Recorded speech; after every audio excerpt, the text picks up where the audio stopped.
Good morning, good afternoon or good evening, wherever you might be watching. Jeff Hudson here again from United Computers. This time we'll be looking at part 2 of Time Management Fundamentals, where we'll expand upon the concepts that we first considered in part 1, along with new suggestions as to how you can best manage your time. First of all, let's look at our workspace. Get rid of the clutter. The old saying, a tidy desk is a tidy mind, never truer. Make sure that the things you need during the day, such as your phone, pens, paper, etc., within handy reach. And importantly, before finishing for the day, just have a bit of a tidy up of your desk. Make sure the workspace is as tidy as possible so that when you arrive the next morning, you don't arrive to a pile of rubbish on your desk. These are purely suggestions as to how you can handle telephone time. Take a minute to read through these. Let me make comments as we do. If possible, divert the phone to somebody who can tape messages where you need to work on perhaps an important task without interruption. Endeavour to not take calls during the time that is allocated to a major task. If possible, purely a suggestion, set aside specific time during the day to return calls. Of course, not always possible. But avoid superfluous subjects, those things that don't relate to the main subject matter of telephone calls. Think about those suggestions. You'll find that time can be maximised, as it were, if you think about instituting some of these suggestions. Next, making calls. Again, purely suggestions. Only make calls that bring results. Personal phone calls, which are sometimes the subject of a company policy that they perhaps should not be made during the workaday, make calls that bring results, because other phone calls that you might make will only eat into your time. Plan your calls before you ring. Work out what you need to say. Think about that. What information you need, think about that. How will you close the call? Summarise at the end of calls to ensure that not only you understand what's been agreed to, but also the person on the other end of the line understands what the call was about. And lastly, if you're asked a question that you don't have the answer to, ask if you can get back to that person as soon as you have an answer.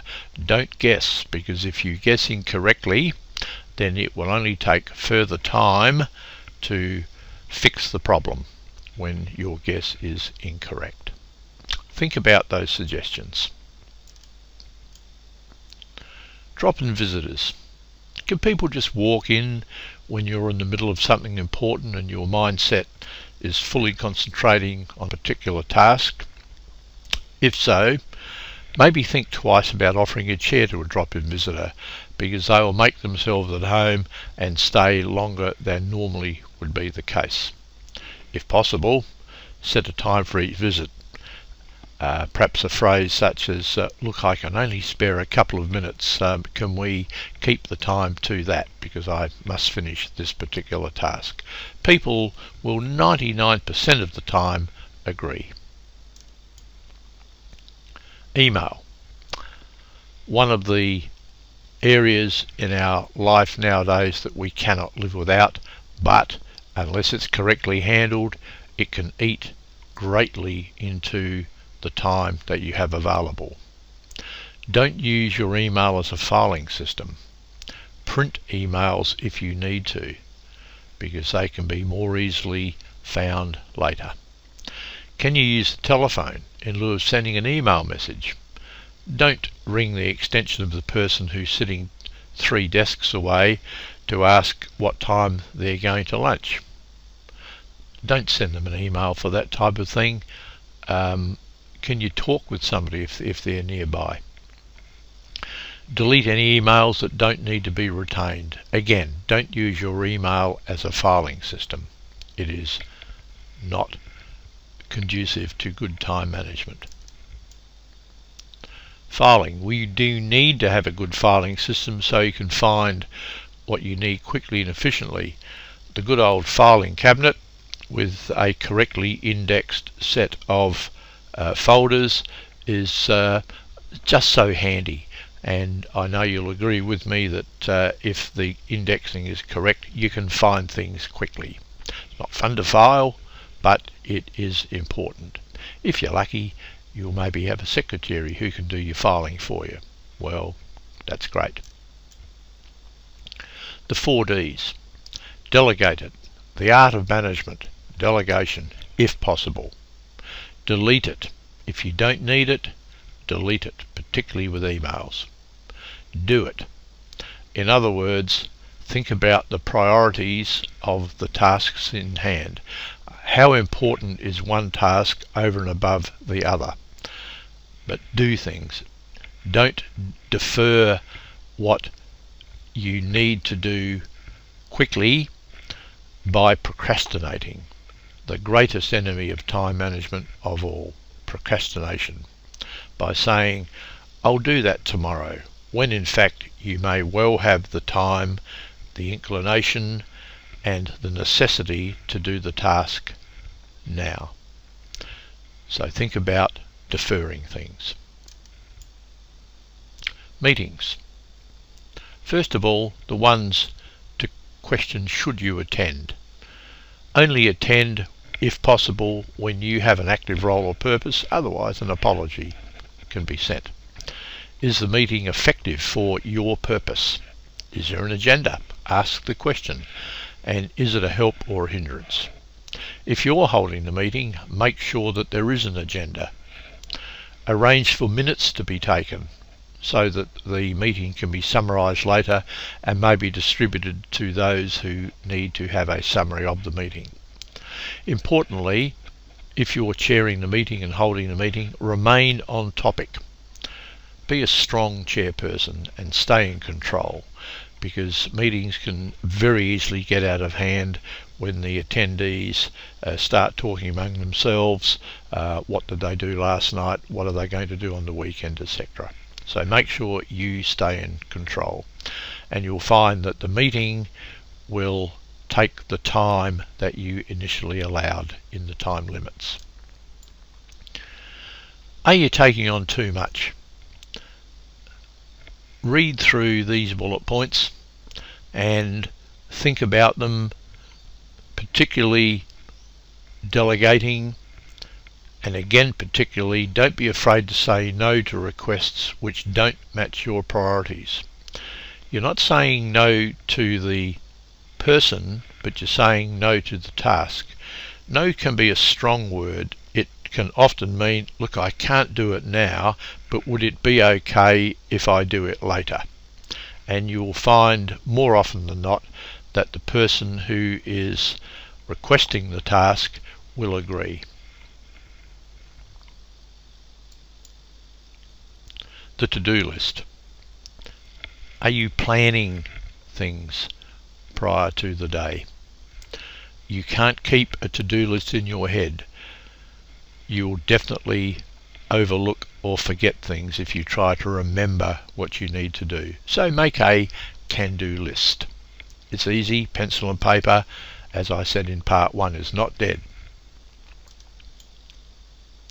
Multitasking. It's very difficult to do more than one task, and sometimes impossible to do more than one task well. So concentrate on one thing at a time. Where's your focus? Make sure it's on the task in hand. Perfectionism. What you might consider imperfect may well be to another person 100% perfect. So think about when you need to stop. Do you need to strive for that 110% when somebody else might consider what you consider to be 90% perfect? They may well consider it to be 100% perfect. It's a difficult area, but think about the time that it takes to make minuscule adjustments to a document, for example. What colour do you need in a cell in a spreadsheet? These things all add to the time taken to finish a task. Procrastination, the great enemy. Do it now. Don't put off till tomorrow what you could or should do today. I've mentioned procrastination a number of times in part 1 and here in part 2. It is important. Procrastination is the great killer of time management. Taking time out. Occasionally we need to walk away from our desk or from the task in hand because we're stressing. When you take time out, make a cup of coffee, I won't say have a cigarette, but you'll find that taking time out reduces stress. It allows you some thinking time, and you'll find that when you return to your desk that you will feel rather more balanced and able to approach the task with some fresh thinking. So taking time out is important. That completes our consideration of time management. I'd like you to think about the points raised in parts 1 and here in part 2, and of course how you might apply them to your own situation. A number of suggestions have been made because some of the points that have been raised in the presentation are of course not always possible. But importantly, and above all things, remember that you control yourself. Thank you so much for watching. Please subscribe, and we would love to have you in our subscriber base.